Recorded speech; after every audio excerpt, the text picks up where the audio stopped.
technical difficulties, but yo, we are here now. Big up everyone here. Big up everyone that was interacting with the streams yesterday. Man's got 2 videos trending in the top 20 on YouTube at the moment. Subs are going through the roof.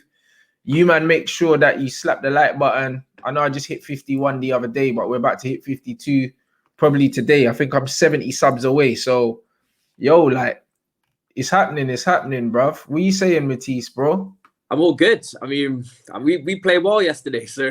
But that's what I'm saying. But that's why it's good to have you one in it, because we got two managers that have been doubted earlier on in the season. One of them looks like he's getting the chop, and the other one, bruv, man said that Frank would survive Oli still, and it looks like that's going to be the case, bro. Yeah, 100%. That doesn't surprise me one bit. Like I said, Ollie's been managing for far longer, not only in his managerial career, but also longer at Manchester United, and he spent his money. So he hasn't really got a leg to stand on in terms of, you know, needing time to blend new players in and all that stuff. He's had his summer window before, already spending on Maguire and whatnot. So yeah, this doesn't surprise me one bit. It's great to see.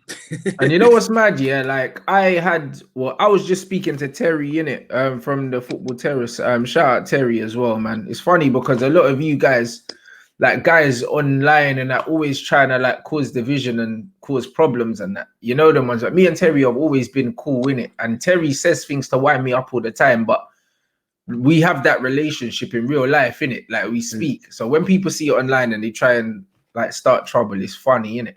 Yeah. And I'm Ollie out. I've always been Ollie out. Do you know what I'm saying? For a very long time. Know what I mean? A lot of the people that slagged me off for it, yeah, I know the apologies aren't coming anytime soon, so I'm not waiting for them. You know, but I told you, man, what was gonna happen. You know what I mean? I told you, man. And now all of a sudden, all these men that have been Ollie in back the manager, and now all of a sudden, Ollie out, all the abuse that you've given me, you can't, like, you know what I mean? Can't take it back. But like I was saying to Terry, yeah, there's a lot of people that say out there, like he said to me, he thinks that now is probably the time for the manager to go. He's backed the manager for a lot longer than I had. Do you know what I mean? Yeah. And he was like, he doesn't think, yeah, even getting Poch in, yeah, is going to change anything under this ownership. And I told him, I said, listen, the ownership is a big excuse that a lot of people are using, yeah, to deflect blame away from Ole Gunnar Solskjaer. Because no one was talking about that when it was Mourinho. No one was talking about that when it was Van Gaal. Now, all of a sudden, people are realizing the owners are a problem. The owners have always been a problem, but the owners at Tottenham were a problem as well, bro. But guess what? Pochettino had a 90 million net spend, and he amassed more points than Manchester United in that time as a Premier League manager, with bigger restraints and spending a hell of a lot less money. I think he spent 500 million less in the same amount of time. So Pochettino has shown that he can actually manage very well, get to a Champions League final with worse restraints than are at our club. So it's either he's a super manager, or the excuses we're making, and the owners ain't really as bad as people are saying they are. It's one of the two. To be fair, your owners have spent money. Maybe not this window to your high standards, but they have spent money in the past. You spent a lot of money. And the thing is, I keep asking Man United fans, and they need to ask themselves honestly, is Ollie a top manager? Is Ollie going to become a top manager? No. Are you a top club? Yes. Should you have a top manager? Yes. End of discussion. That's it. Like, there's nothing more to it. Could you get a manager who could get more out of this squad than Ollie is currently getting? Yes, you could. So go and get it then. Do you know what I mean? Like, there's not really too much to negotiate here, apart from the fact that, you know what I mean, you have emotional ties to Ollie, but really, they shouldn't even really be that strong. He's not. You're not talking about Frank Lampard, Ryan Giggs stature in Ollie. So I don't even understand where even that argument comes from. And the reason why you guys can't compare it to Arteta and Frank, which you try to do, is Frank and Arteta have been managing for no amount of time, really. No time. And Frank's got pull power and is a generational player in the game. And Mikel Arteta's actually got some form of tactics. Whether you like his defensive setup or not, he's got a plan. Ollie has neither of those two things. He doesn't have the pull power and he doesn't have the plan. So he doesn't have a place. It's as simple as that. It's the 3 Ps, people. That's it. It's true, bro. You know what I mean? Because that's my thing. People talk about buying players. Ollie don't have a game plan or a style of play. So how can you trust him to even buy players? This myth that Ollie hasn't been backed, is a joke. He broke the British record, for Harry Maguire, a player that's unproven, at any top level. And the club backed him to break the British record and make him the most expensive defender in football, Yep. Is that not backing your manager? Wan-Bissaka so. had one good season in the Premier League and we spent 50 million flipping pounds on him. Is that not backing your manager? Sounds like backing your manager to me. Because, bro, if I am on the board and I'm the money man, I'm saying Harry Maguire, 85 million. Are you sure? Like, the brothers at Leicester ain't really pulled the trees out the ground there. Like, do you know what I mean? He looked half decent playing for England in the free at the back. He's slow. Do you know what I'm saying? He's not really that commanding. Like 85 million, are you sure? Yeah. You know what I'm saying? 85 million is the amount of money you pay for world-class proven talent. 85 million is not what you pay for a Premier League level centre-back. But Man United still did that because they backed their manager. They got him what he wanted. So now people want to turn around and say he didn't get what he wanted. Bruno cost 40 million pounds, going up to 65, I think, with all the add-ons. Is that not backing your manager? Yeah. He spent more money than Jose Mourinho, who is a proven winner. And he spent more money than him in nearly half the time. And you're telling me Oli hasn't been backed? He's been backed spectacularly, bro. Don't tell me he ain't been backed. And again, the thing is with his signings, I don't see the plan. Like, I don't see what kind of, like, what kind of football is he trying to play with these signings? Because Harry Maguire, that's a centre back that really shouldn't be exposed in a high line with the lack of pace that he has. You're signing Wan-Bissaka, another player that not great on the ball, so maybe do you need to play in a low block and play counter attack there again? But then you're signing Bruno Fernandes, and you've got Pogba, why would you play Pogba in a low block? That doesn't make no sense. You got Van der Beek, who's coming as well, but he hasn't got a place in the team. He can't get a place in the team, and if he does get a place in the team, you're dropping one of your star midfielders. So again, what's going on there? It's a mess. Do you know what I mean? You've got one of the most talented front threes in the Prem. Do you know what I mean? There's no point Man United fans making excuses now when before Rashford was on Mbappe's level. Martial's got a Ballon d'Or in his contract. Green was a generational talent. But now you got problems. Well, you got no excuses. It don't make no sense to me. You got a front three. You got a front three that you told me the Premier League. The Premier League is lucky to be even gracing. You told me you got potentially the best front three potential-wise in the league. So what's going on now? Last season, these men were talking about, our front three scored more than Liverpool's. Yeah. Oh, yeah. Which is true. I heard it all, fam. And now all of a sudden, it's the players. What's the problem? What's the problem then? I don't understand. I don't get it. I don't get it.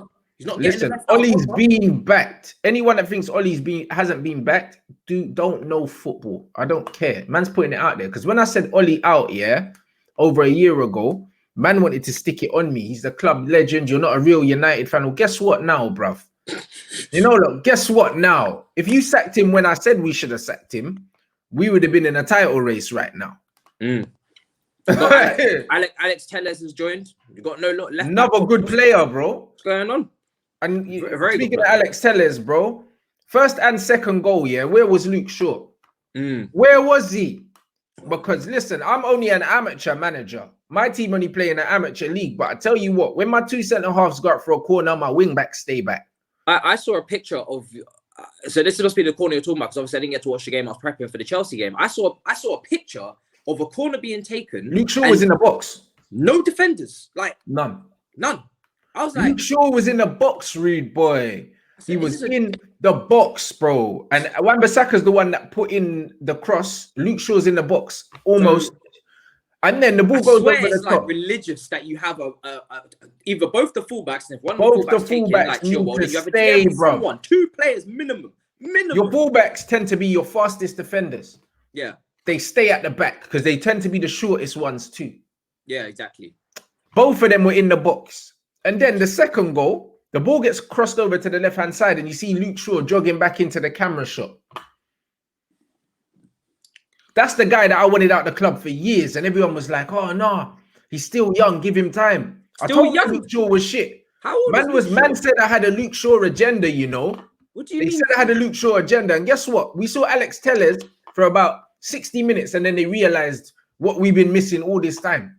Are you who told you Luke Shaw was young? These Man United fans. He was young at Southampton, if that's what they mean. Bro, 100%. I got accused of having a Luke Shaw agenda. Man was saying it's an agenda. It's You know because what? he's white. It's because of all these other things why I don't I like remember. Luke Shaw. I remember when Chelsea fans told me the same thing about Marcus Alonso. I kept screaming. This guy should be nowhere near the starting lineup. He's not a left back. He's a left wing back. Because he scores some clutch goals, suddenly I have an agenda. Now Ben Chilwell's come in, and regardless, wasn't even one of my top choices. My top choice was Reguilon, who's doing bits at Spurs at left back as well. But Yeah. Chilwell, night and day between Alonso. Yeah. Sometimes you just need to let go of the past. You knew Alonso wasn't good enough. You knew Luke Shaw wasn't good enough. Let it go. Are you going to win a Premier League title with this left back? Are you going to win a Champions League with this left back? Is this left back costing you games? Are you having to continuously making excuses for this left back? Whether it's Jose Mourinho having to hold his hand tactically on the football pitch, whether it's his fitness, whether it's his defensive contribution, his pace, which at left back, by the way, cannot be questionable. This is an athletic position. The wide areas, you cannot have unathletic players. That doesn't make any sense. You're going to get caught out. Like I kept saying with Alonso, very similar situation to Chilwell. In fact, I don't know if it's just Chilwell not cutting down and slimming down in the gym. Alonso is just naturally slow. You can't have a slow left back against Adama Traore. Come on now. Yeah. It doesn't make any sense. You will get burned. Your lack of pace will be exposed unless you are so defensively assured positionally. You will get burned. And I'm watching the goal now. My goodness gracious. I don't know how the hell you must have been effing and blinded on stream. Bro. This is ridiculous. Head gone, bro. I mean, and I speak up as well, bro. Man got his merch as well. Come on, G. You know them ones. Man got the top as well for my football team as well. Big up everyone that's ordered as well, blood. They're not closing during COVID. These men are still printing shirts, innit? So you lot shirts are coming now. And yeah, bruv, honestly, Poch ain't a fan of Harry Maguire, so it's going to be interesting to see what happens because I've seen a few quotes anyway from him about Maguire and even before he wasn't a big fan of Maguire. And to be fair, the Dutch boys ain't a fan of Maguire either. Like Van der Vaart was running him, you know them, and it's like, bro, how can you be a top defender? You got no pace and no positional sense. The thing is, I liked Harry Maguire at Hull City. You know what I mean? Yeah, I liked him for Hull. Yeah, when he was in a back three and he was coming out and he was somewhat protected as well because he wasn't in a two-man defense, or even at Leicester, just at a lower level club. Some players just belong at their level. Do you know what I'm saying? But when you step up to this whole Champions League and you're coming up against the world's best attackers on a consistent basis, and the demands are higher at Man United, you can't. Leicester were counter-attacking. This is the difference. Man United shouldn't really be trying to counter-attack. Anytime they open up, it's a wrap for Maguire. He hasn't got the pace to defend in a high line, so you're forced to play a low block. And then even then, right now his position and his positioning is up for question. But you cannot even afford to even play a high line with him because he wouldn't be able to make the recovery. So unless you're going to always get that offside trap completely correct, you're always going to be caught out. Do you know what I mean? Right. It just doesn't work. So same way we had to cut our losses on Kepa, you may have to cut your losses on Maguire, to be honest. I don't see anybody paying anywhere near that money. Man, just have to get rid of him, bro. He's shit. And he at this point, yeah, you know when people say, like Maguire's the least of our problems, the same way they said to me, Bruno's the least of our problems. I disagree. Do you know what I'm saying? And the reason why I disagree is coming from, even at my team, that I manage, bro, like too many chefs spoil the broth. That's what they say, innit? And it's one of them ones. You see, when you've got too many either big egos, or big money signings, when you're a big money signing, with that automatically comes an ego, innit? Yeah. Do you know what I'm saying? And then because Maguire's been given the captain's armband, he's got this little hero fucking complex now. You know them ones where he's got to be the hero. He's got to be Vidic. I mean? He's got to be Vidic. Everything's got to be about him. Same with Bruno. Bruno's got this hero complex as well, where every time he gets the ball, it needs to be a match-winning pass or something like that instead of just doing the simple things. Yeah. You know what I mean? Too many players like that, it's a problem. Same with Paul Pogba, Pogba got to the point where every time he got the ball, people were just expecting him to fucking win games for us because there's no one around him. So then man gets the hero complex. Yeah. Instead of just enjoying his football and just playing as like as a team with no fear, no pressure. They put so much pressure on Pogba for the last 5 years to win us games on his own that he makes stupid mistakes when he picks up the ball sometimes because he tries to do too much. Yeah. He doesn't have that at France. That's why he doesn't make the same stupid mistakes. You know what I mean? And when you've got too many players in the team, that have all that pressure on them to do things because there's no system and no coaching, you get mistakes all over the place. Yeah. That's what you get. You know what I mean? And I honestly, like when I was doing a watch along, I never seen so much Bruno slander, and I didn't really like it for the simple fact that even though I've never rated him, like I feel like a lot of the criticism he was getting was very reactionary and it wasn't logical. Yeah. Like we knew what he was when we bought him. I knew what he was, and that's why I didn't really want him, but I was just happy we got someone. You know them ones, but I didn't really want him because I don't like the way he plays football, innit? Yeah. And not only did I not want him, a lot of other clubs didn't want him. Like Liverpool looked at him and then said, nah. Tottenham looked at him and said, nah. Real Madrid looked at him and said, nah. Because obviously, when you see Bruno's numbers, you can't ignore him, innit? Yeah, like, of course, you have to take a look at him. He made a lot of noise in Portugal. You have to look at someone with stats like that. You have to. But when people took a closer look, we ended up getting a free run at Bruno. Because Bruno's agent probably told him in the summer, yo, loads of teams are looking at you. You're going to get your move. And they all pulled out. And that's why he started the season in Portugal. Because everyone took a closer look and realized that he's a fraud, innit? Like his numbers don't match what his real output is, innit? Yeah. 80% set piece goals and that. If you take away his penalties, I think he scored 3 goals for us or something like that. I mean, in a year. It's not called Pendas for nothing. Bruv, in a year, man scored like 3 goals, blood. And man's getting bug assists that aren't really assists. When you actually break down man's numbers, yesterday he gave the ball away like 34 times or something. Sorry? What? 34 times, bro. In the game, yeah? Because I did match of the day. For Norwich versus Man United in, was it the FA Cup or the League Cup? Yeah. He gave the ball away 41 times, bro. 41 times. But because I think he got an assist or a goal in that game, everyone forgot about it. Yeah. He's been doing that tends to be what he does. He gets a penalty and everyone forgets about the overall performance. And when you look at the overall performance, usually times average. And bruv, and to be fair, and I was saying the same thing about Rashford last season as well. When he scored, I think he scored 11 penalties last season or something like that. He scored less goals outfield than Mason Greenwood. Yeah. And everyone said what a great season he had. And I was like, bro, no, he was putting out bare 3 out of 10 performances, scoring pens, and you lot were forgetting about it. Do you know what I'm saying? It's like you man need to actually watch the full game of football and understand that all of these heroes here in the team are killing us, bro. We need a structure so we don't have to rely on heroes, blood, because the hero thing is killing us. I just have to. I look at Bruno Fernandes as one thing. He at the moment, and I know Pogba's not playing well either, but the difference between player quality is night and day. It's not even close. Like you're looking at one of the best midfielders. If he was to actually play consistently at his potential or what his ability is, he's literally one of the best midfielders in the world, if not the best on ability wise. Pogba, you could be playing in a number 10, not Bruno. That's how I look at it. So someone else can take the penalties, you know. Do you know what I mean? Someone else can do that part. Someone else can stat pad. Like Pogba in the number 10 for me is just a much more complete player. By far, it's not even close. The vision, the passing, the accuracy. So for me, for this team and for the next manager, for them to get the best out of Pogba, you need to be playing him in the 10. I don't know if Bruno is capable of playing deeper. I don't know if he's got the defensive awareness to play in a pivot behind Pogba. That's something to try. But there's no way you should be sacrificing Pogba, making him have to do defensive work instead of Bruno, because Pogba's the more talented player. So I've never understood that. Yeah, Bruno's got a license to shoot and he takes the penalties and he likes to dive sometimes. That's all good. But Pogba is the better player, period. It doesn't matter what category you go to, Pogba trumps Bruno in every single department when it comes to except for penalties. Except for penalties. You know what I mean? Rashford could go back on them. He's fine. Yeah, he can. So there's no need for this. Do you see what I'm saying? So Bruno needs to find a new spot in this team. It needs to be deeper because Pogba's the more talented player. It should be Bruno that does the defensive work.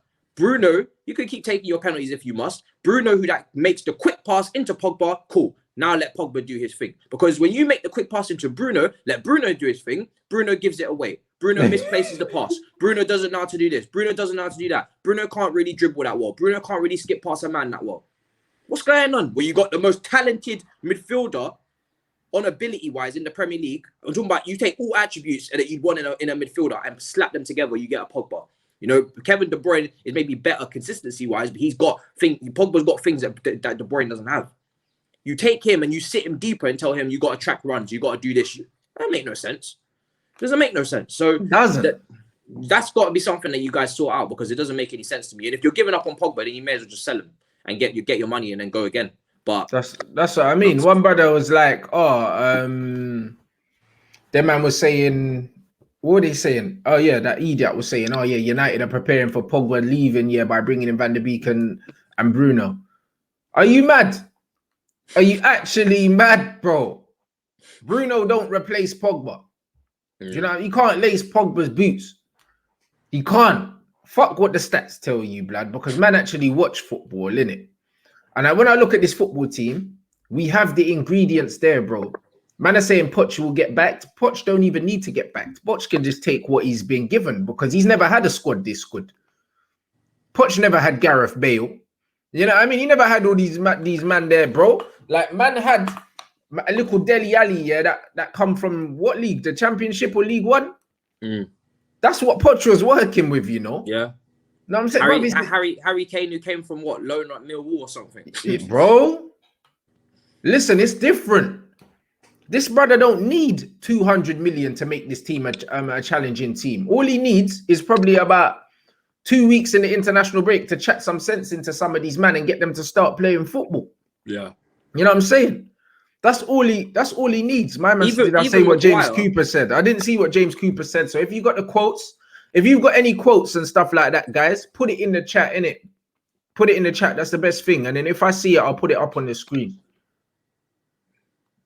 What are you saying about Maguire? Even Maguire, he's not as bad as he's playing. You can get more out of him. I'm sure of that. He's not a great defender, and my God, the money you paid is ridiculous. And in my opinion, because he costs so much and he's probably on so many wages and he's captain, you can't leave that kind of player on the bench. And I wouldn't structure the defense around him either. So you have to get rid of him eventually. But my God, Pochettino will get better out of Maguire than I'm seeing right now. Do you know what I mean? There's you've got a team that can do better than you're doing. Facts. Oh yes. Look at the other teams in the league. Look at Leeds. Come on now. You can't tell me this Man United team should be where they are. No way. They should be challenging for top 4, bare minimum, with that team. Yeah. Bare minimum. Absolutely. You got two. You got De Gea and Dean Henderson in goal. You got Tellez at left back now. Wan-Bissaka, again, not perfect for possession football, but could still don't get it twisted. Could still do a job if you set him up correctly. Go lopsided. Go with Chelsea did it for years. We had Azpilicueta at left back, and then we had, I believe, Ivanovic at right back. We told Ivanovic, cool, even though he's very capable, very, very good defensively, he played centre back as well. We said, cool, in that title winning season, you can go forward. Azpilicueta is going to tuck in because he's not really a true left back. He's right footed. We're going to go lopsided here. We're going to go lopsided with Hazard on the other side. You don't have to play completely, your team doesn't have to be balanced on both sides. Of course, you would love it that way, like Bayern Munich, but it doesn't have to be. You could set up in a different way where your left back is a little bit more contained. You push your right back on. Or for you guys, it would be vice versa because Wan-Bissaka is the defensive one. Tellez is attacking. Push Tellez on. Make Wan-Bissaka a little bit more stationary. Shift that to a back three if you must in defensive transition. There's so many things you can do where you can hide players' weaknesses and you can prolong their strengths, make their strengths stand out even more. That's what a system's meant to do. Yeah, Harry Maguire is probably better in a back three. He's not, but the thing isolated. Is, we're Man United, so we shouldn't have to be playing back threes to protect players, buy better players, bro. Exactly, of course. Do you know what I mean? That's what we're saying. My man's saying, how many times have you seen Rashford converting penalty? Bro, Rashford's penalty rate is very high, bro. Bruno missed his last 2 penalties. Yeah. Even though he got a retake. Do you know what I mean? I think Rashford's conversion rate isn't far off that, bro. Like, Rashford's good from the spot. I actually trust Rashford from the spot. Rashford's technique is sick. Yeah, he hits the ball very hard, didn't he? So even if you go the right way, it's hard for you to save it. Yeah. Penalties are probably one of Rashford's strongest things, and Rashford's got the temperament to take a penalty. He took one against Buffon, bro. Do you know what I mean? Like, taking a penalty against Buffon, a pressure penalty as well, and he slapped it, bro. Like, nah, I trust Rashford from the penalty spot. This is an amazing comparison in the comments. Gabriel, a player that I don't know if you remember me speaking so highly of when he was joining Arsenal, a player that I wanted to join Chelsea before I found out Thiago Silva was on his way. Look at the difference Gabriel's made at Arsenal compared to Maguire, man. 27 million he cost. Look at the difference. You got pace, you got power, and he's got ability on the ball as well. But like I said, you need those physical attributes if you're going to play in a high line. And Arsenal ain't even trying to play a high line, but they could if they wanted to with Gabriel. They could.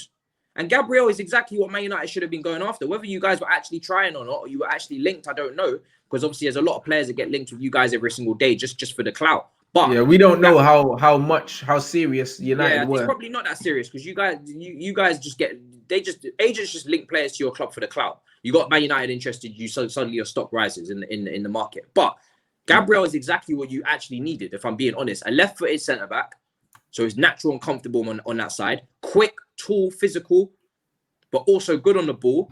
And he's slick with it, and he's got improving to do. He can do that improving because he's young. And like I said, but when you get these young players, and this is what the problem with Man United is right now, you need a manager who can coach. There's no point having Greenwood, Rashford, Martial, Wan-Bissaka, high potential players, and you got a man that can't coach. It doesn't make no sense. So you can sign all these players, and this is what we're trying to get into. We're trying to get into the mix of here. You can sign all these young players, build this project, which I thought you guys were having. It looked like a little core. It looked very similar to what we're doing. You got a core English group, young. Yeah. You're trying to prepare. You're going after Bellingham. You're going after Sancho. If you get these players, it's a different ball game. It's looking like a real investment on your guys' part for the project. But again, even going in for these players, yeah, it shows the lack of imagination, yeah, of Ole Gunnar Solskjaer. You see what I'm saying? Because it's like people are saying Ole ain't been backed, but bro, this dickhead wanted 60, 70, 80 million pound players. Do you know what I'm saying? Yeah. Like Ruben Neves, yeah, cost like 18 million. 18 million to go to Wolves. Yeah. We spent more than that on Daniel James, yeah. This brother wanted one of the best players in the Premier League in a Jack Grealish, young and British. He was always going to cost upwards of 60 million pounds. Grealish is such a baller, man. He's such a baller, but brother, he was always going to cost that. If you know that that's not in your budget, why are you looking at obvious players like Maguire? Exactly. Like flipping, bro. What's the name of, bruv? Look at the left back here at Everton. Lucadinha didn't cost flipping 50, 60, 70 million, bro. Like even Pereira, that Pereira the right back. At Leicester, bro. Yeah. Porto thought they got him from. Yeah, exactly. How much did he cost compared to Wan-Bissaka? I think it was like 17 million, not a lot. Do you see what I'm trying to say to you, my guy? Like, I don't rate Doherty, yeah, but look how cheap Mourinho got him for. Do you see what I'm trying to say? So United are going after the obvious man. Jude Bellingham was gonna cost peas, bruv. Even at his age, he was gonna cost man at like 30 M's. Yeah. Why are you going after the obvious ones? You go after Jadon Sancho, that's gonna cost you upwards of 100 million, yeah. And then look how much you got Ziyech for. Yeah. Do you see what I'm trying to say? Yeah. So I do blame the manager. Man can say you blame the Glazers and that, but Arsenal got Gabriel and flipping Partey, yeah, for 65 million. Yeah. Liverpool got Thiago and Jota for I think about less than 70 million. Yeah. Yeah. So bruv, I blame the man. Player. There you go. So I blame the man that's looking at these players. The same player that wanted Longstaff and wanted what's the player that was at flipping Bournemouth? Brooks or something. Yeah. These are the kind of players. Thiago Silva was free. And they didn't want to loan out Scott McTominay. Bro, Ollie's made his bed, innit? Don't tell me this guy hasn't been flipping backed. Because the guy wanted Brooks and Longstaff. These are the kind of players he was trying to bring to Manchester United Football Club. And man are still defending him. You know, it's mad when you have to say the football club part. That's where it's getting deep. No, you have to say it, innit? You have to say it because it rings bells, fam. It rings bells. Man have to say it because, it needs to resonate with you. Look at the shit players that he wanted. He either wanted English players, that he knew the clout of Manchester United name could get them to the club because actually he's not a big enough manager to attract people on his own. Yeah. Foreign players are not coming to Man United, just based off the fact that it's Man United because they don't care like that. Do you see what I mean? Yeah, 100%. They don't care like that. So they're getting all these young English players, because they know exactly what it means in this country. Yeah. That's why the likes of a Grealish and all these man will take great pride in wearing the shirt, even though the football team shit. Do you see what I'm saying? Yeah. Whereas these foreign men are like, hold on, but let me just go Atletico quick because man will compete in the Champions League, compete for the league. you man are finishing outside the top 4 every year. But what's nuts though that I don't understand is, again, if you was going after a Grealish, that's the style of player you're gonna need to replace a Pogba. That's a like for like, even though Grealish is not at the level of Pogba. But also Pogba hasn't even been allowed to play in that fashion in the first place. Like, Yeah, he's a flair player, he's a freedom player. He's never had freedom at Manchester United. So if you bring in a Jack Grealish, he's only gonna be a flipping lesser version of what Pogba could be if he was allowed to play his game. Yeah, exactly. So where were they planning on using Grealish? Behind Bruno again? I don't understand. Do you know what I mean? I think that Bruno, when he came in, because Grealish was looking too expensive. I think that the Bruno thing was like, cool, we'll get Bruno now. We're not going to get Grealish in the summer. I don't honestly believe in the summer we were in for Jack Grealish. I believe that Bruno signing basically meant that Grealish wasn't coming. I don't believe they ever wanted both of them in the team. It wouldn't have worked. Yeah. No, I'm saying unless Grealish was going to play from the left, and that meant that he was the replacement for Jadon. And even then, 70, 80 million he's going to cost anyway, my guy. Do you see what I'm saying? So it don't make no sense. Ollie, fuck this. No one else. No one can say he wasn't backed, because spending 130 million, on 2 defenders, 2 British defenders that ain't done nothing in the game of football. That's a lot of money to throw down the drain. Yeah. I mean, so man can't tell me that. And Dan James, who's unproven in football, period, at the top level. Do you know what I'm saying? But he spent peas. Yeah. And then Donny van de Beek, the best player that he's been given, he's not even playing him. Fuck off, man. About he hasn't been backed. Do you know what I'm saying? Fucking tell us. I wouldn't be surprised if my man gave us a fake COVID reading because he weren't trying to pay for this guy. You know, like that. You know what I'm saying? Nuts. Fuck that. You know what I mean, man got a fake COVID kit at home. You know, like that. Yo, it's a joke thing. You know what I mean? Look at that. Roy Keane. Elbow grease FC, blood. I'm sure Roy Keane's got something to say about this. Roll up your sleeves, football club. The focus should be on the board and the players. The manager isn't the one playing on the pitch. Roy Keane is a bum of a pundit, a bum of a manager. And that's why my man's sitting there, just creating clickbait for Sky, bro. Because he's washed. There's nothing as a manager. Washed. Had his chances. That's what I'm saying, baby. Washed. Do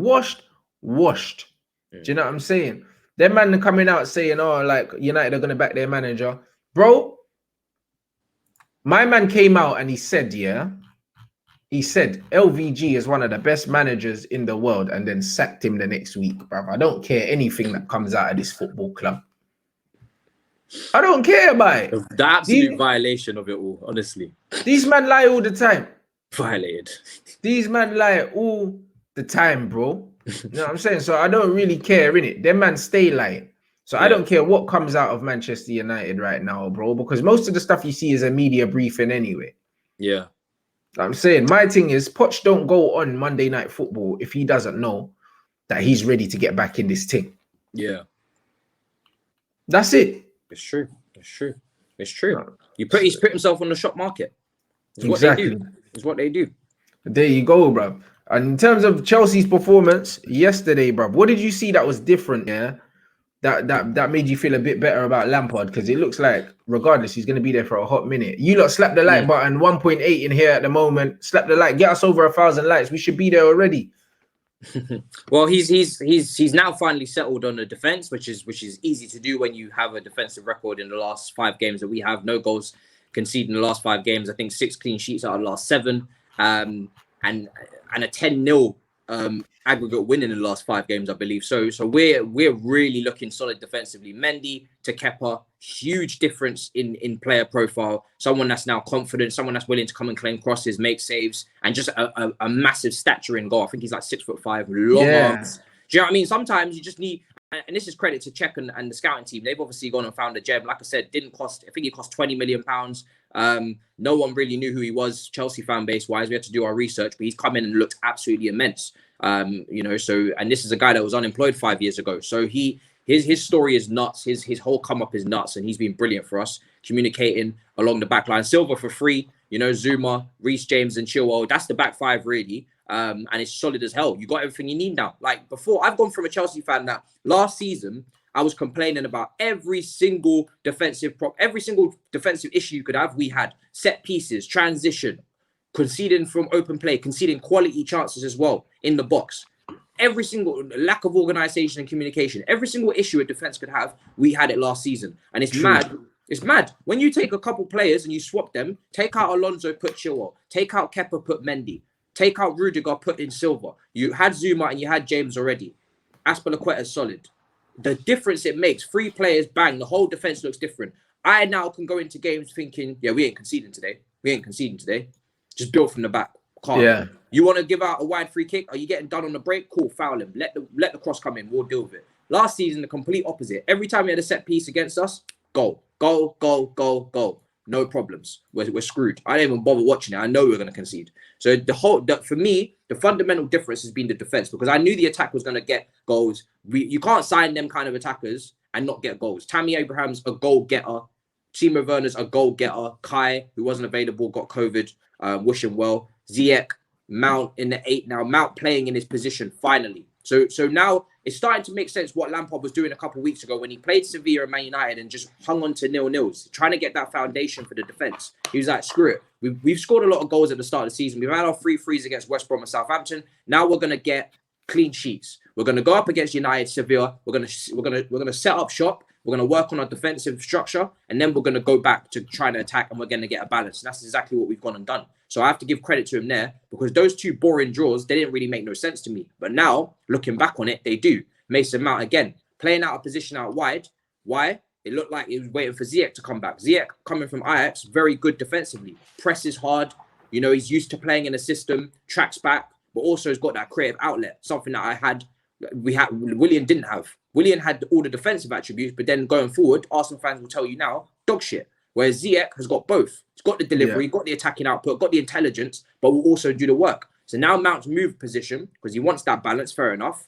Mount's moved back into the 8, looks way better. Wasn't great last night, but looked really good on the weekend. He's a player, again, that if he's not playing well, rotate him out. When he plays well, credit where it's due. He's a young guy. He's going to be inconsistent. I just don't want to see him playing every game if he's not playing well. But he's played well at the weekend, so he deserved to start yesterday. And I'm happy that he seems to be sticking with formation. Lampard was last season to and fro, probably because he didn't like the personnel. Clearly, evidently, he signed so many players. He did not like so many players that we had in our squad last year. Went from 3 at the back, 4-2-3-1, 4-3-3. Now, you can see, he played in a 4-3-3 as a player. He had Essien, Ballack, Mikel. Complete midfielders. You can do multiple things. Not specific players like Jorginho. Not specific players. Clearly, he wants all-rounded midfielders. So I think the game has changed, though, isn't it? Yeah, exactly. I think long term he's going to go 4-3-3, and he's gonna, like we said, we've been linked with Rice, we've been linked Ampadu. We've got in our ranks as well. I think he's going to go 4-3-3 and have 3 rounded midfielders in there, and that's how he's going to go long term. And it makes sense because that's what he's played in as a player. So why would you try and coach something that you haven't played in? Jorginho, good player for me, but if you don't use him right, waste of time. He's a system player, so. He is very much. Yeah, he played yesterday, but long term, I know he's not going to be here because I know Lampard doesn't know how to use him. And that goes to the same for a lot of players. We've got a big squad, but I'm just impressed. I'm impressed. Defensively, we've been brilliant, man. Brilliant. Well, there you go. And the thing you're saying about he's stuck with a formation, bro. Sometimes it's that flipping simple, isn't it? Like you play your best players and you play a formation that suits everyone. And Bob's your uncle, innit? Yeah, 100%. And also, what's been very underrated is coaching staff. He brought in Anthony Barry from Wigan over the summer. We said Lampard last season, defensively as a coach, seems to be slacking. He doesn't seem to be able to set a team up very well defensively. And I said to myself, cool, you don't need to be perfect in every regard. You know what I mean? You don't need to be. You know, I used the Ferguson example. He didn't even take training. You don't have to be perfect in every regard. Ferguson kept spinning assistants from years to years to keep it fresh. Because he knew he needed to rely on his back. So you need to rely on your backroom staff for tactics. There's a tactic. These days, it's not the manager you've seen from the Tottenham series. It's not the manager that does everything. You got a tactical guy. You got a defensive guy. You got an attacking coach. You know what I mean? Of course, it's that specific. So Lampard, all I asked is, cool, if you don't know how to set up the defense, bring in a coach who does. And that's exactly what he did. He got Anthony Barry from Wigan. And ever since he's come in, we just look way better as well. So I have to give credit to him because it must be. That's the one change as well. It must be him. I can't assume that Lampard has now come on leaps and bounds as a defensive coach in a couple of months with that small break. That doesn't really make no sense. You know what I mean? Anthony Facts. Barry's come in and he's done wonders. He's done wonders. So that's a huge thing for us. And Klopp as well, he brought in loads of coaches as well to deal with their defensive issues. He brought in a throwing coach for God's sake. Coach, yeah. So managers got to smarten up on that, and they got to bring in their guys, and that's what he's done. So but that's the level, bro. And man, I got Phelan, Carrick, and McKenna. So this is what I'm trying to say, bro. Man, I got some UB40 tribute act here as the Man United coaches, and then you wonder why we're done out here, bro. Yeah, do you know what I mean? Who's the one? Who's in control of what? That's what I want to know, because Ollie used to coach Pogba, Lingard, Ravel, and them man in the reserves. So he's probably had his coaching badges the longest out of all of them, apart from Mick Phelan. Which for me is wrong, because Ollie's not a top manager. Exactly. So even though he's had his coaching badges the longest, for me, Ollie shouldn't even be the smartest man in the room. If you're gonna get a man like Ollie for the feel-good factor of the club, and he's not the smartest man in the room, go and get backroom staff who know what they're doing. That's what I'm saying. We got backroom staff that don't know what they're doing. Do you know what I mean? We got a Michael Carrick, or he might have a bright future as a coach, but listen, he ain't done nothing in the game as a coach. His first job, he got under Jose straight away, bruv. Like, bruv, I don't even know if he had his coaching badges fully by the time, bro. He went from playing straight into standing on the sidelines in the dugouts. I don't know how he managed that. Yeah. Do you know what I mean? Kieran McKenna, youth team, straight into the first team, standing on the sidelines at Old Trafford, bro. We went from having Carlos Queiroz that left as Ferguson's number 2 to go and manage Real Madrid, to having a whole backroom staff that even if you put them together and made one coach, they couldn't get a job in the Premier League. Facts. Now, how the hell did we go from that to this? And then people wonder why these men are not credible and people are talking about the players. I don't respect them. I don't respect what they've done in football. So how can the players? Do you know what I mean? How can the players? Brother, our fans can't respect these man's CVs. What fans forget is that players have opinions. Players are people like everyone else. Players are not stupid. They got opinions on players. They got opinions on other players in their team. They got opinions on managers. They got opinions on coaches. And you see, if you lose that respect, you're done out here. Van der Beek has just come from Ajax. Come on now. He's been working under a top young coach. He knows what time it is. Yeah. Pogba come through Juventus. He knows what time it is with the tactics. These players are not stupid. They know they played under Allegri and them man there. It's a bit different. They know what time it is. They know. So if you're gonna have all those Man United players that have played under either Jose or whatever, they know what time it is. If you're gonna have a top football club with top players, they have played under a top manager at some point in their career. They have, and they're gonna make comparisons. They're gonna speak amongst each other. There's gonna be whispers. 100%. You can't just do all this smiley thing and all this pointing for the cameras, and it's not gonna run. It's not going to run. Exactly. Well, man's chilling, playing Candy Crush, like my man said, just chilling, looking at the screen. It's like, as a manager, if you're standing on the touchline and bearing in mind, there's no fans in the stadium, there's no fans in the stadium. You should be able to be making commands, organizing your team from the side, bro. Yeah, exactly. You should be able to do that. You can shout. You've got an advantage. You can shout, bro. Do you know what I mean? It's an echoey stadium. You've got all them coaches on the side. The goal we conceded yesterday from the corner, how the fuck was Nemanja Matic the only player back? And none of the coaching staff shouted someone and say, oh, drop off or what, bruv, nothing. Yeah. Do you know how many different phases of play there were until they actually managed to clear the ball? I'm still gobsmacked that was even allowed to run. Like, literally, nobody was back. How is that even allowed? Like, if that was Ferguson, it's hairdryer time. It's hairdryer time, fam. Hairdryer. You know what I'm saying? It's nuts. If that's under Ferguson, it's hair dryers for everyone in that dressing room after the game. Whether Ollie done that, I can't be too confident. Honest to God, can't be too confident.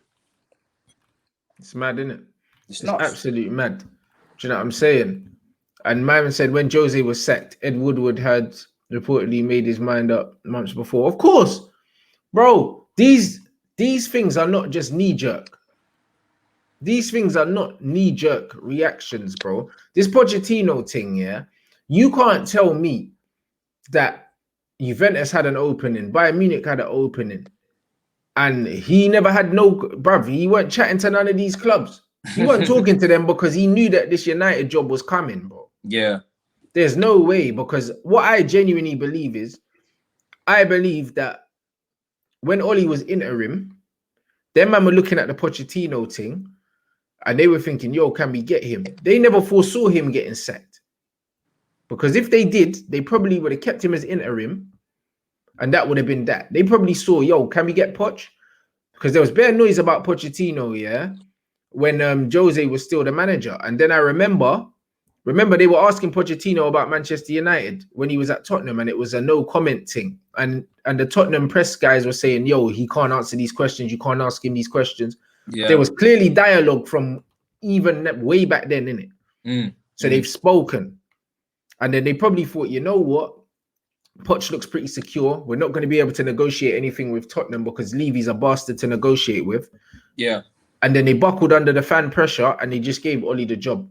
Do you know what I mean? That's what happened. I don't think he was ever meant to be this job. I think that Woodward just panicked and he buckled. I don't see how he could be. It was so. I've never seen someone so fit for caretaker in my life. Honest to God, like there was no other avenue for him but caretaker. Ryan Giggs also had a nice little trip when he was a caretaker as well. It doesn't make any sense to make him permanent if you're actually serious as a football club trying to make serious waves in the football world. It doesn't make any sense. He doesn't have the track record. It was so clearly a bounce. It was so clearly a good vibes bounce. You always get that as a new manager, whether it's caretaker or a new manager. You should always get a good bounce from the beginning. If you don't even get that, then you're off to an absolute shocking start, and you're probably right. The writing's on the wall. But you know he's not a top manager. He's been around. He's been here. If he was a top manager, he would have got here naturally. He would not have got here by force to the Man United job. He's been around for 11 goddamn years, I think. So he would have got up to this point naturally, because he would have done so well in Norway that he would have done well in the Premier League then at Cardiff, or then he would have got another job, and then he would have just naturally got to Manchester United because of coaching, not because of stature. So he was already a caretaker from the moment he came in, and it was like, cool, do your thing. But then if you're serious, and I keep saying this, if you're serious, go and get a top manager. Carlo, Poch, all these men were available. Yeah. And you man turn your nose at. Bro, Carlo ended up at Everton, bro. So that means we could have got him. Easily could have got him. And then you're talking about a whole different team then, because James Rodriguez is playing for you lot. It's a whole different team. You see that? No, I mean, a man said Phelan came running out just as the ball got clipped. But how did they not see that Demba Ba was by himself before the ball got played? Before the ball, man. Come on. And that's what I mean about these coaches. Them man are sleeping. It's too late. Sleeping, bro. Do you know what I mean? Sleeping. So you, man, don't believe this. United have just approached Pochettino, bro. They probably already had a package agreed, everything like that agreed, everything agreed before. Now, I mean, this thing coming out now, the timing of him going on Sky, everything. Come on, man. If you honestly believe this is the first communication they're having now, yeah, you're mad. Do you know what I mean? Even Barcelona, my man, turned down as well. That's what I'm saying, bruv. Juventus are now got Pirlo. Do you think that Pirlo was the first choice for the Juventus job? Are you mad? That boy didn't even have his badges. I don't even know if he's got them yet. He was not the first choice for that job. I was so sure that he was going to Juventus here when that job opened up. I was like, oh my God, we're going to lose Poch to Juve. And he turned it down. And then a few weeks later, man's coming out saying he's ready to get back to work. Come on, guys. He's probably seen Man United and he's like, yeah, I can work with that. He knows the Premier League inside out. He's been at Southampton now, successful. Tottenham, successful. He knows the Premier League inside out. Probably looking at that Man United team and just laughing, thinking, I can get way more out of this team. And the thing is, when he comes in, expectations are going to be on the floor. This man can't do no wrong. He can't. Because the Man United fans, anyway, they're going to give him a window. Even though he probably doesn't even need one. They're going to be like, I'm not judging Poch until he gets a window. So he's coming. If he come in now, calm. He is coming into the easiest job, because you're going to get the players playing at a high level if you just give them some basic tactics. You're going to get, if you give them a basic style of play, you're going up another level. You haven't even gone into the window yet to get rid of some of the players that you don't want and get in some of the players you do. Poch is taking this team up. The only way is up. Where are you in the league right now? 16th, is it? 15th, I think. You can't get any worse than that. I remember when Chelsea sacked Jose the second time, we were 15th, I think, or 16th. near the relegation zone. You can't, like, anyone coming in after that, you can't go anywhere but up. There's nowhere else to go with the players that you have. So, and when the thing is with Poch, when he comes in, those players are going to want to impress. Simple as that. No one's trying to impress Oli right now. Hence why there's nobody, Of course not. I don't even think they're playing for him. I don't even think they're playing for him no more, bro. Because you can see it. Them men are all looking around. They're looking at each other for the answers. There's no answers. Every time it looks like he's going to get sacked, they pull out a win. So someone just needs to take the bullet and just say, no, we're not going to do that this time. But you know what it is, yeah? My man said, how do I feel for the Everton game? Everton have got loads of injuries, yeah? So I should be confident. However, when Manchester United, when the onus is on them to actually just go and win games, yeah, they don't do it. And the thing is, Everton are not going to open up and try play against us because they don't have Richarlison, they don't have James Rodriguez. But what they do have is they have Alan and Doucouré in the midfield, and they're going to be very hard to break down. I think Everton are going to come and they're going to try and contain us. And I think that that's bad news for us. You know what I mean? Like, we need Everton to come out and play if we're going to beat them. And also, when the way that Calvert Lewandowski's playing at the moment, bro, he'll be licking his lips at Harry Maguire. Licking his lip. Yeah, exactly. It's true. It's true. He'll be licking his lips. He's gonna. So, as much as I think we should beat Everton, bro, I don't think they're gonna come out and play. I think they're gonna sit back because they don't have the firepower that they usually have. Even if they did have the firepower, they know that you guys are best on the counter. They know that. You guys are best when if any good or great team comes up against you lot and they start trying to play, you man just hit them on the break. Simple. You just start hitting them on the break. Counter. And that's why I was so happy that Frank, when he came up against you guys, we went, nah, we're not going to do that again. We lost 3-0 last time, got slapped up last time. We're not doing it again. We're going to set up defensively and we're going to, you come to us and then we'll counter you. And that was good. It showed development. It showed IQ. If we get the penalty for Azpilicueta getting dragged down by Maguire like we should have, and we win 1-0, it's called a Mourinho masterclass. That's what it's called. Yeah, you're right. That's what it's called. It's called a Mourinho masterclass, and that's why after that game, I didn't leave that game feeling any type of way. I was feeling good because I was like, a lot of people in our fan base were like, we should have won against United because of the team they put out and whatnot. I said we should have won against West Brom and Southampton. We shouldn't even have to win this game. Yes, I want to win this game, but we're also got a very poor record against Oli because he keeps countering us. So we need to set up differently. And if we get that penalty, it's a Mourinho masterclass. So I was very happy with the way that game went because I could see, okay, Lampard is starting to learn. He's not just doing the same mistakes over and over and over and over and over again. So that's something that I was happy with. That's what I was happy with there. 100. You, man, slap the like button. We got 2,000 people in here. There should be over 1,000 likes in here, man. Mods, keep pushing the likes. Keep pushing the likes. And yo, bruv, I'm ready to light the cigar when Oli gets sacked. 100%. 100%. Do you know what I mean? I saw this guy coming out. Someone on, I don't know where he was from. It was on Twitter. Some video.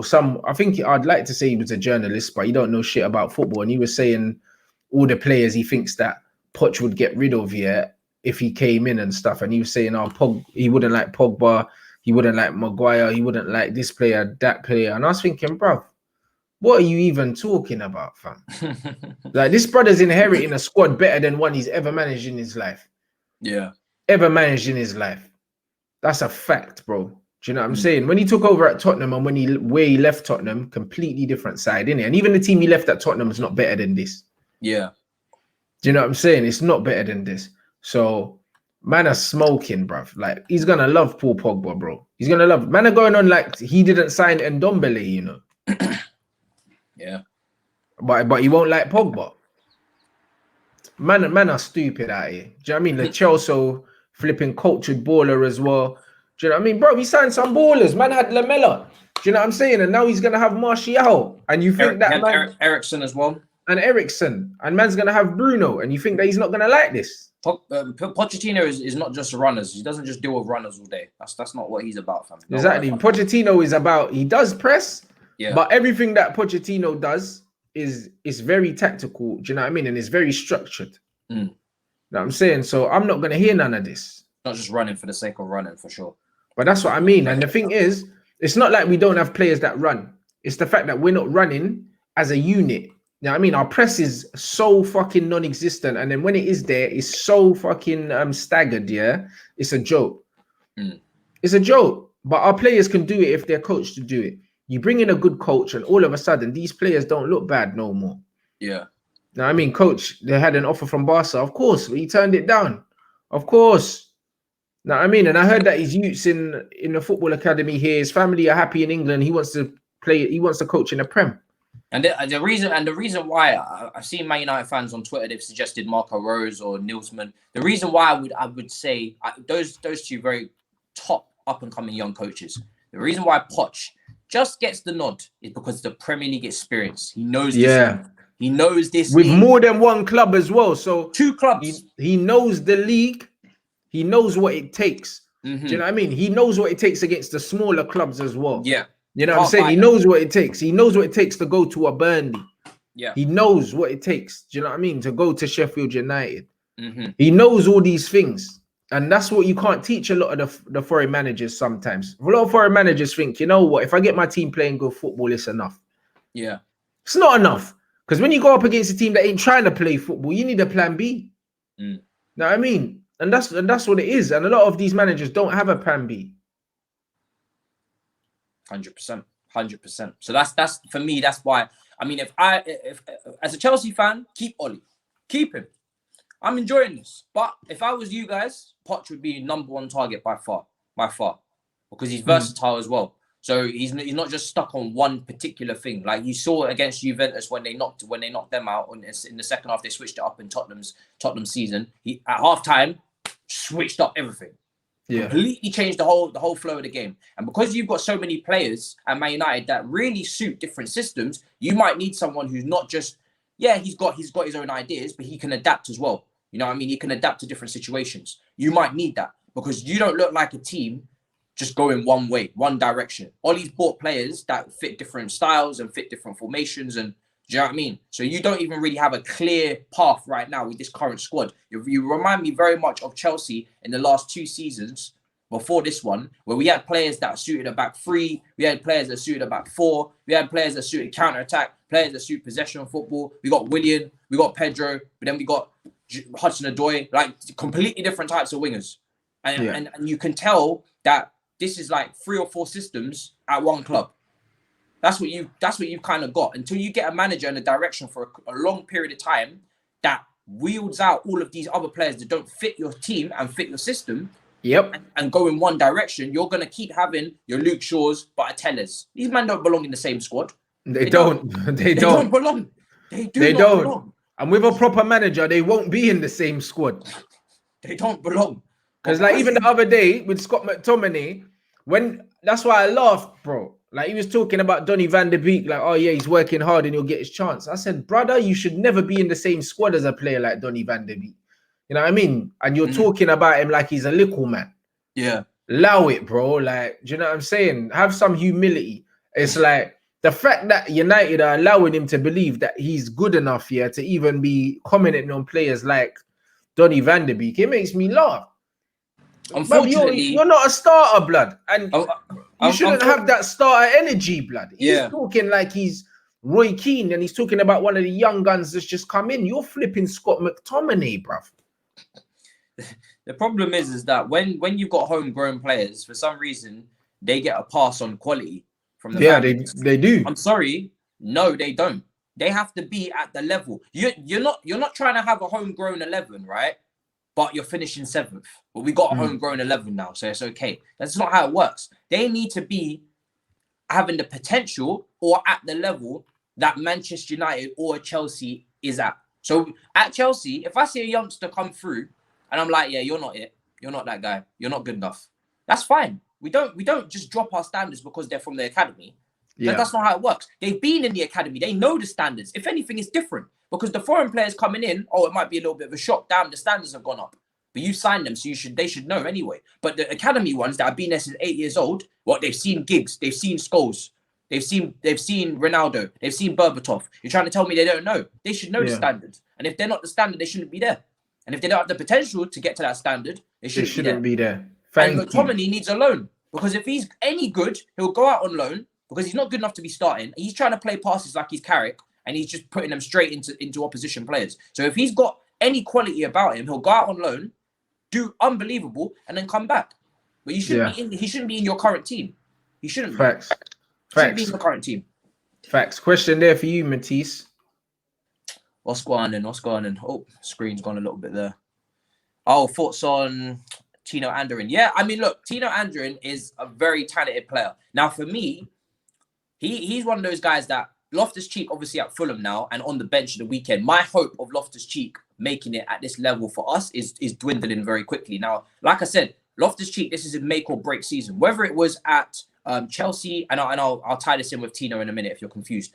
The Loftus-Cheek, it was a make or break season, either at Chelsea or wherever he goes. Now he's on a loan at Fulham. For me, if Loftus-Cheek doesn't have his big season that I expect from him because of the amount of ability he's got, yes, it's down to injuries. Yes, we can make all the excuses in the world, but we also have to be a little bit ruthless with it because we have a lot of midfielders. We have a lot of up-and-coming midfielders. We've got Ethan Ampadu playing for Sheffield United. We've got Tino in the youth team doing bits. We've got Gallagher at West Brom doing bits. We've got a lot of players. Mason Mount, Kai Havertz. So many young players. You cannot have all of them. You can't have everybody.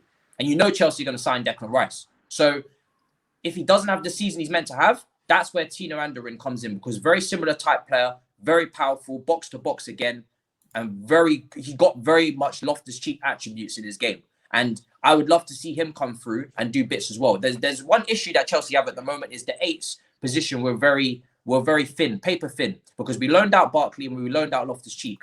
Two things that I am okay with, because those two need their game time. Loftus-Cheek needs to get his fitness up, and Ross Barkley, for me, is not at the level. He belongs at a smaller club where he can have less pressure and do his thing with Grealish. Yeah. But that has left us a little bit short in the eights department. Until Billy Gilmore comes back from injury, unless we use Ziyech in that role as well, every time, like Kai Havertz having COVID or someone getting an injury, as soon as that happens, now you're like, oh, do we have to switch it up? Now, yesterday, we had to move Kante into the 8. Instead of playing two proper 8s, we had to move Kante into the 8 because Kai was out sick. So we have a lack of depth there.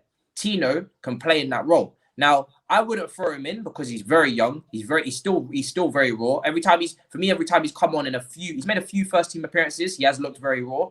Whether that be off the bench or starting, he does look very raw. I think he's come off the bench twice.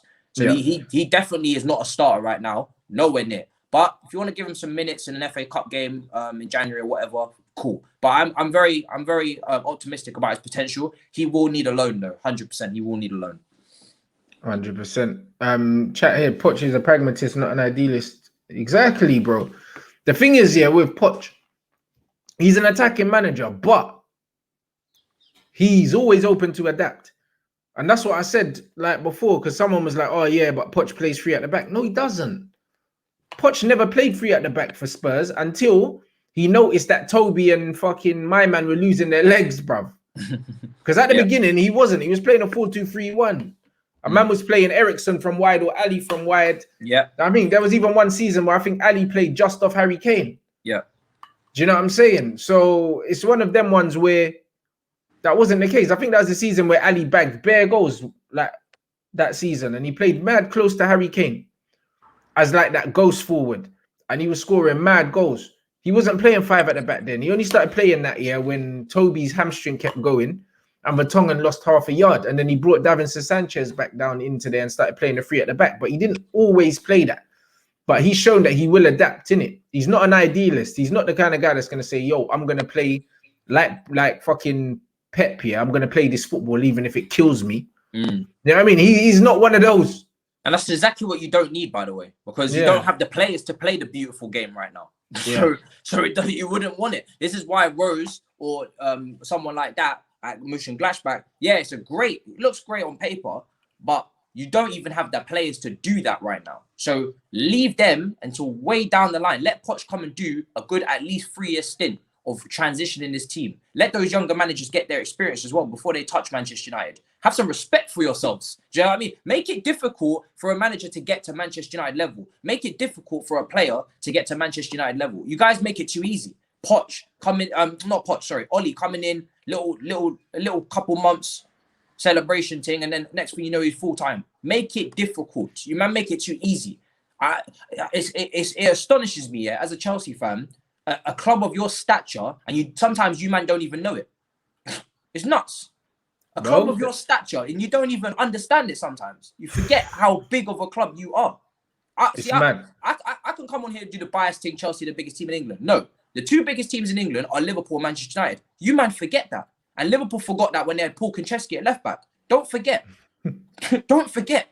Make it difficult. Put some respect. Bro, I don't let these man forget. And that's why man say to me, I'm being too...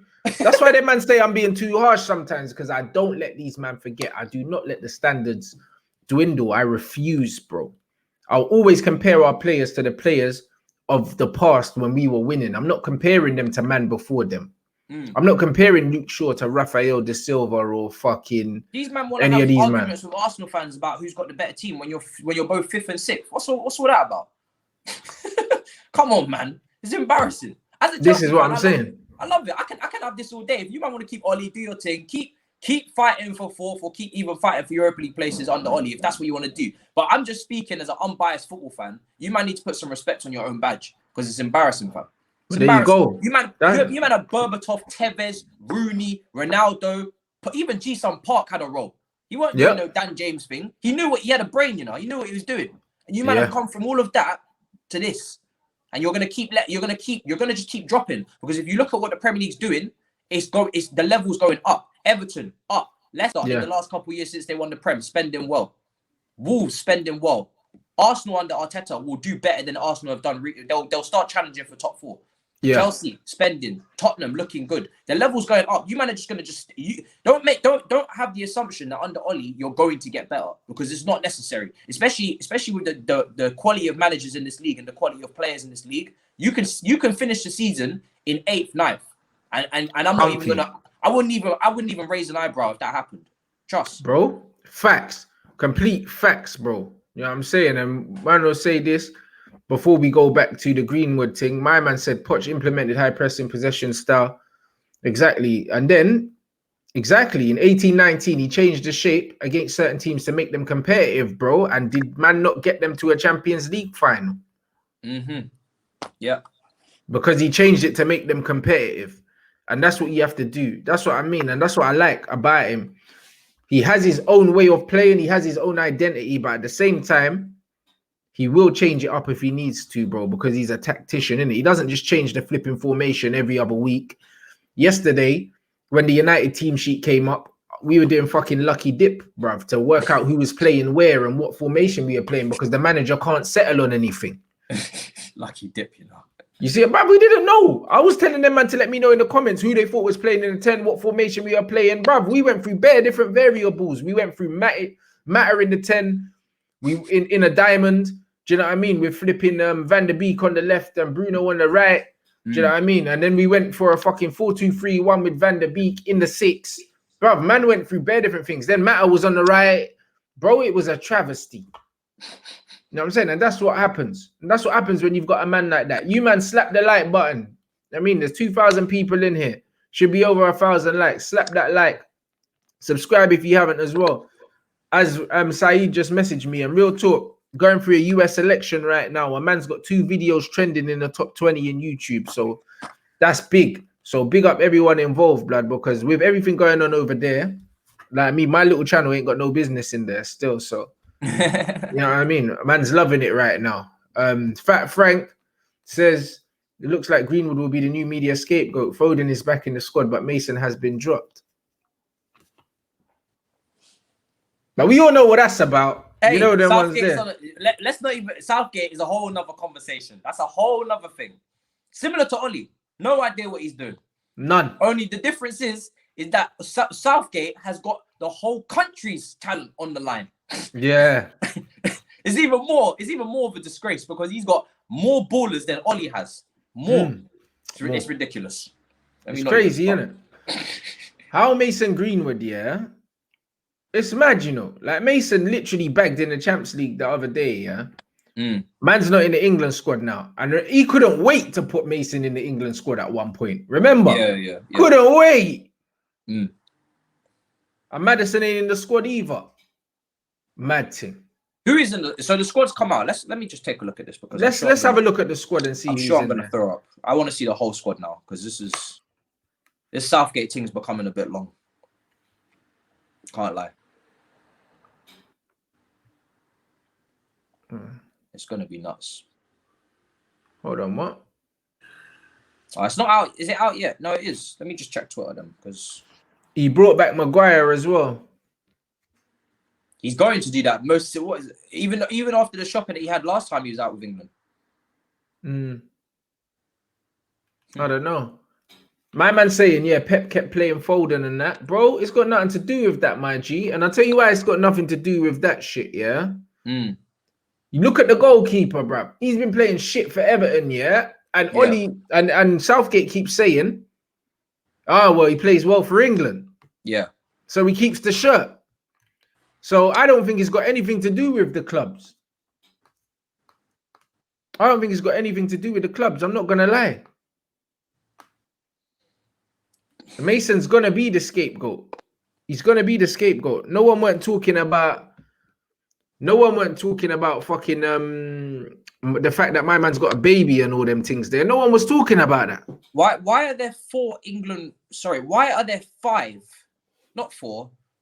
England right backs in this squad? You got Trent, you got Ainsley Maitland-Niles, who's gonna play right back or right wing back because that's the only position he's really played. Trippier, Walker, I guess Calvert-Lewin is definitely in. Calvert-Lewin, yeah, Calvert-Lewin's in there, and he's got Reece James as well. He's got 5 right backs in the squad. That's weird, bro. I don't know what's going on. I really don't with that situation. It's like the thing is, yeah, England have so many great right backs. Now they don't know which one they want. So he's just bringing all of them. That's it. And Ancelotti benched Pickford last game, which is a mad thing. As long as Pickford doesn't start, which he probably will. Because for me, Dean Henderson should be starting or Nick Pope. Yeah, for sure. I don't like Pope. I'm not going to lie. I don't think Pope's that good, man. I think his kicking's a bit weird as well, bro. I would go with Henderson, but Pope is better than Pickford, so I would. Yeah, and that's the ranking I would do. I would go Henderson, Pope, Pickford. Yeah, it's nuts though. It is a bit of a mad one, bro. That many right backs, I'm very confused. You're because if you look at do you know what this means? He's going to go with a back 5. You don't call up that many defenders. If you look at how lopsided the squad is, yeah, the amount of defenders he has to midfielders and strikers, he's going to go with a back 5. He has to. It must be. And that personally, that already pisses me off. That's me already out of the game because you're already like with the amount of attacking talent England have to go 5 at the back for me doesn't even make any sense. Yeah, it's true. So you're not getting the best out of this generation of players going 5 at the back. Did they play 5 at the back in the youth days? Like that should be something that's contingent. If you're gonna go 5 at the back, surely under 19s, under 18s, under 21s should all be playing the same formation up into the senior level. Makes sense. But I don't remember us playing back 5 in those underage squads, so I don't understand what's going on. Bruv, like the whole thing's a shambles, innit? When I look at it, Gareth Southgate, it's like you have all of them talented players. He's the last person, bro. Last person that you want to give all those players. Yeah. The last person. Even if you just look at his career as a footballer, yeah, you can get an idea of what kind of coach he would be. Oh, yeah, 100%. Get him out there. Get him out of there. It's mad. Fucking joke, man. You lot, make sure you smash the like button. 2,000 people in the building. Yeah, I mean, it's been a great show. Big up. All you man asking what Matisse's YouTube is, it's there. You've got it here. MAH, bro. If I type that in the YouTube bar, will you come up? Probably not yet. Probably not. That's what I mean. The link anyway is in the chat. Mods put the link to Matisse's YouTube channel in the chat. Make sure you subscribe to Matisse's YouTube channel. You already know what you're gonna get from man every time, bruv. Do you know what I'm saying? Level-headed football, bruv. Just analysis, bro. And it's hard to fucking find, bruv. Bare people out here chatting shit. You know, like that. So, you know what I mean? Big up Matisse. Know what I'm saying? I might even watch the England game, you know, just so I can destroy Gareth Southgate. I'm not gonna lie, bro. I might watch. Yeah, I might do a watch along for the England game, you know, just so I can actually watch it, yeah, and see what this guy's trying to do. Because I'm not gonna lie, yeah, the players that he has, he should not be playing this kind of football. Yeah. You shouldn't be playing this kind of football. So I might even do a watch along for the England game because I'm probably going to watch it anyway. So if I'm going to watch it anyway, I might as well do a watch along. If I have nothing better to do, since we're in lockdown now, and it's not like I can just be out. Can't go gym anymore, innit? Gym but that's what again? I'm saying. Yeah, gym closed yesterday. So because of that, I might just do a watch along for the England game so I can analyze all this shit of what's going on. But big up everyone there. You know what I mean? The link is right here. Make sure you subscribe. You know what I mean? Because man's doing his thing now. Man's out here. I see man flexing with Darren Bent and them things there, bro. Yeah, that was a good day, man. Darren's so safe. Have you met him? He's really of course, man. I got an interview with him on my channel, and I've done a few things with I've done a few bits of content with Darren. Still, he's a cool guy, bro. I was getting onto him about his stupid talk sport thing. Yes. The other day, do you know what I mean? He always messages me anyway. Me and Darren speak. Like, do you know what I mean? He's a cool guy. He's a very cool guy. Do you know what I mean? So, bro, it's good to see you out there doing your thing, bro. You know what I mean? It's time to get these YouTube subs up as well. What you on now? Like, you're 1.4 already or something? 1.5. 1.5. Only active for 3 days, so that's a mad return. So obviously, you see that's a wavy return. That's what I'm saying. You man, make sure you go over there, get him up to 2,000. You already know where it is. Yeah, do you know what I'm saying? Make sure you head over there. Uploading daily as well, so the content's coming out, and it's always something new on the channel. One video we was sitting on the treetops, so we did a little preview from up there, so it's all good. There you go. Okay. This is why John Terry was trending. All the Chelsea fans came out, bruv, because Vidic was voted the best defender in the history of the Premier League. So that's why I saw all the John Terry trend. Okay, that's what's going on. Yeah, I didn't know that. I just saw Terry trending, and I was like, why is John Terry trending, bruv? What's he done now? Do you know what I'm saying? So no, it makes what's he done sense. now, you know? Yeah, brother, you know that. Bro, what's Ryan Giggs done? Come on, what's going on? We know what Ryan Giggs has done. Do you know what I'm saying? Madness, man. They should throw away the key anyway. I told man, for that recommendation for Dan James, blood, they need to keep him in for at least another 6 months. Yeah. So at least. At least another 6 months. Lock him up for that recommendation alone. Lock him up for that alone, bro. He's done enough. He's done enough, bro. You know them ones. I can't even lie. So big up everyone here. Yo, make sure you go follow Matisse, bro. Get up to 2K. I'm already seeing it, fam. Man's refreshing the team. Man's gaining the subs at an alarming rate just from refreshing, man. Thank you. This is what we're doing. You man, get him up to 2,000. You already know. You man already know what it is, man. Make sure you go and support the team. Know what I'm saying? And yo, what day is it today? Thursday. Yeah, I'm on Dapo's channel later. I'm on Grizz's channel later as well. I got a couple more shows to do today. Know what I'm saying? But yeah, man, we're just gearing up for the weekend now. Gearing up for the weekend. And yeah, boy, we're gonna see what happens. But hopefully, bruv, it's a Poch in real soon, boy. Literally, that's when it all starts. That's when my season starts. Big up everyone. A man's gonna catch you in a bit.